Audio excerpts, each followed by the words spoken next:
Assalamualaikum warahmatullahi wabarakatuh. Perkenalkan, nama saya Erni Nanti. Saya dari Program Studi Manajemen Pendidikan Islam. Nah, di sini saya akan memaparkan sedikit materi saya dengan judul dasar-dasar akuntansi. Nah, adapun materi yang akan saya bahas kali ini yaitu tentang pengertian akuntansi dan pihak-pihak yang berkepentingan terhadap informasi akuntansi.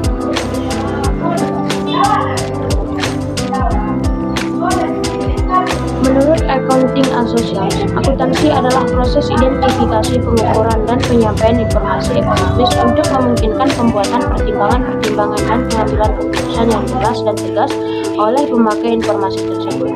Nah, jadi menurut American Accounting Association, akuntansi ini yaitu sebuah identifikasi, pengukuran, dan penyampaian informasi ekonomis untuk memungkinkan pembuatan pertimbangan-pertimbangan dan pengambilan keputusan yang jelas dan tegas oleh pemakai informasi tersebut. Nah, misalnya seperti ini. Di dalam sebuah perusahaan terjadi sebuah transaksi. Kemudian transaksi tersebut akan diidentifikasi terlebih dahulu, kemudian diukur. Nah, setelah itu kemudian dijadikan informasi penting. Nah, jadi jika suatu hari terjadi kesalahan dalam transaksi tersebut, maka informasi yang telah ditinjau sebelumnya dapat dijadikan bahan pertimbangan dan pengambilan keputusan yang jelas dan tegas oleh pemakai informasi tersebut.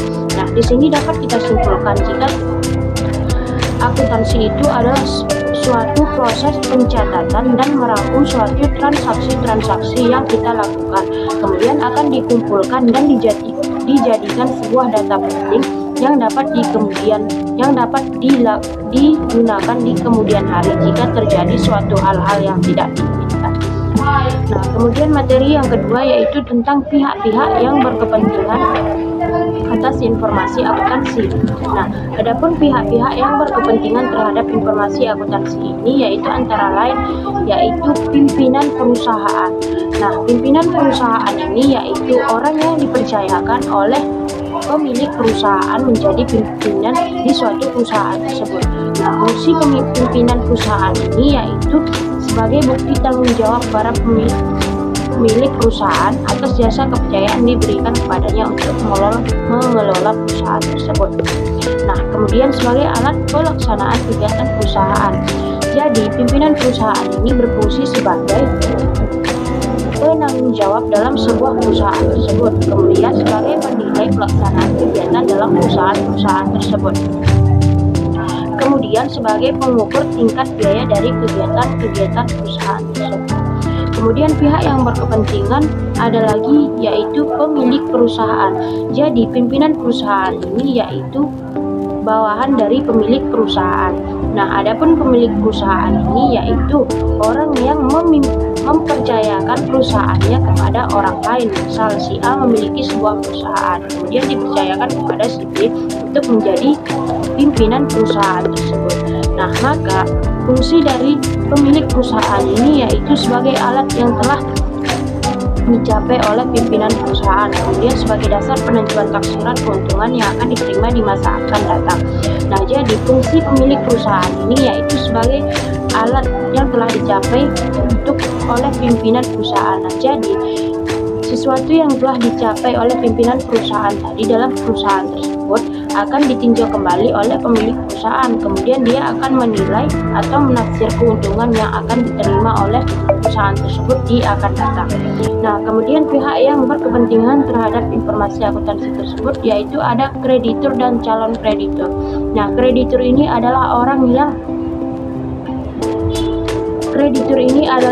orang atau badan, sedangkan calon kreditur adalah orang yang akan diberi pinjaman oleh kreditur tersebut. Jadi dapat kita artikan kreditur ini adalah orang yang akan memberikan pinjaman, baik itu berbentuk benda ataupun uang. Nah, sedangkan calon kreditur ini adalah orang yang akan diberikan pinjaman. Jadi kita sebagai calon kreditur dan kreditur sebelum melakukan pinjam meminjam harus mengetahui posisi kita terlebih dahulu. Misal si kreditur ini adalah orang yang akan memberikan pinjaman kepada calon kreditur. Nah, sebelum dia memberikan pinjaman tersebut, terlebih dahulu dia harus mengetahui posisinya, apakah dia layak untuk meminjamkan atau memberikan pinjaman kepada calon kreditur. Kemudian begitupun sebaliknya dengan calon kreditur. Si calon kreditur ini sebelum mengajukan pinjaman, terlebih dahulu dia harus mengetahui posisinya. Nah, artinya seperti ini. Jika dia ingin melakukan sebuah pinjaman, dia terlebih dahulu harus memberikan jaminan, misalnya seperti surat tanah atau sertifikat rumah. Nah, jadi dia dapat melakukan pinjaman tersebut dengan memberikan jaminan sertifikat atau surat tanah tersebut. Nah, jika suatu hari terjadi hal-hal yang tidak diinginkan, misal si calon kreditur tidak dapat membayar tunggakan yang telah seharusnya dibayar, nah maka si kreditur berhak untuk menarik sertifikat rumah tadi, kemudian dijadikan hak milik kreditur. Nah, kemudian pihak yang berkepentingan lagi ada pemerintah. Nah, di sini pemerintah sangat penting dalam informasi akuntansi, yaitu untuk menentukan besarnya pajak yang akan menjadi beban perusahaan, kemudian berkepentingan bagi data dinas perindustrian. Nah, jadi pemerintah di sini berfungsi untuk menentukan besarnya pajak yang menjadi beban perusahaan. Jadi jika informasi transaksi dari perusahaan itu sudah diketahui oleh pemerintah, nah pemerintah dapat menentukan besarnya pajak yang akan ditanggungkan kepada perusahaan tersebut. Kemudian ada karyawan. Nah, di sini karyawan berfungsi sebagai tingkat untuk mengetahui tingkat kemampuan perusahaan tempat mereka bekerja dan untuk melaporkan keuangan dari perusahaan-perusahaan tersebut. Nah, jadi karyawan ini berfungsi di dalam perusahaan yaitu untuk mengetahui tingkat kinerja dalam sebuah perusahaan tersebut. Misal di dalam sebuah perusahaan memiliki banyak karyawan.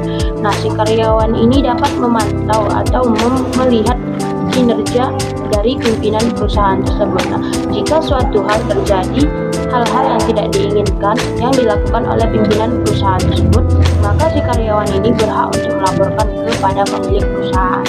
Nah, kemudian untuk mengetahui tingkat kemampuan perusahaan tempat mereka bekerja dalam memberikan upah dan jaminan sosialnya. Nah, kemudian jika upah yang diberikan oleh pimpinan perusahaan tersebut tidak mencapai seperti apa yang dikatakan, maka karyawan-karyawan ini dapat memberitahu kepada pemilik perusahaan. Mungkin ini saja yang dapat saya sampaikan. Saya akhiri dengan wassalamualaikum warahmatullahi wabarakatuh.